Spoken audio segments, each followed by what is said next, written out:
Hey everybody, Michael Pilhofer here, Technique Hub and MSP Fitness TV. We're going to talk about the three most common errors that we're going to see with kettlebell swings. Three of many, but three that we see on a recurring basis. We talk about hips kind of opening up too quickly.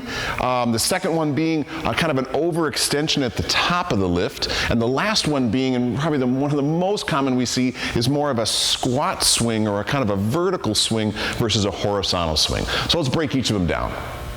Okay, let's talk about the hip timing piece. This one is a little sneaky, but I like to conceive that if we think about the kettlebell swing as a hip hinging movement, where from standing I'm thinking about breaking the hips, the torso and neck just kind of follow to kind of counteract the hips moving back. It's a matter of when those hips open as the bell is coming back that we see the most issue with. So I'm going to do a couple of swings. I'm going to do 5, kind of the lazy way, where you're going to see the hips opening too early. It just looks clumsy, and then I'm going to move right into 5 swings where you're going to see almost like the hips acting as a trap door. They just open and close.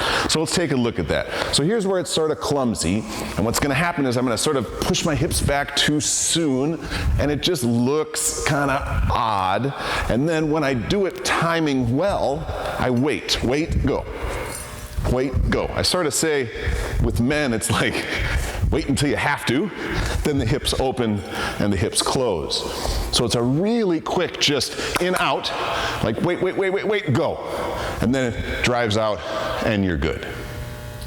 So the second one, this idea of overextension, I think where this is rooted is the idea that if we're not fully balanced over ourselves through the swing, we're basically throwing this weight that way. So the tendency is, well, I got to go back here to prevent myself from basically getting pulled into next week. So let's go back to the idea of what a finished position looks like. From the ground up and from the side, I'm thinking about like gripping my feet into the floor. My quads are tight, glutes, butt tight, core active and tight, chin kind of packed and ready to go, and this bell is out here. Here's where I want to be. If I'm tight all the way through the body from the ground up, that's going to keep me in place versus being loose and having to sort of overdrive the shoulders back to prevent me from going through. So I'm just going to show you that real quick. Again, if I'm like lazy with it, I kind of sit back, but if I stand up, tight, hopefully you'll see a pretty dramatic difference from not so good to done. So last but not least is this idea of a squat swing versus this hip hinging swing, which is what we want. In the end, a kettlebell swing is a hip hinging movement.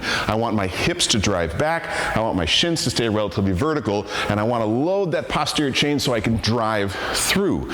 So again, this is more of kind of a newbie mistake where it's not that it's unsafe, but it's not efficient necessarily, and it's definitely not rooted in the type of movement quality that we want when we're prescribing swings. So I'll give you kind of the A-B. The squat swing looks and sounds exactly like it is. I'm basically squatting down, and you'll see that this is all legs. It's only where I feel it. And my back actually stays relatively upright, and I'm using way more arms to move the swing versus hip drives back. Arms are out of the game, and it's all posterior chain driving, snapping through, and doing all the work.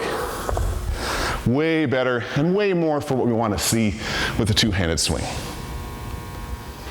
Hey, I hope this helps kind of expose some of these issues that you might be having in your swings, give you some tools to help improve those. We've got other kettlebell swing videos on our YouTube channel. Subscribe to it. Check us out on mspfitness.com. Have a great day.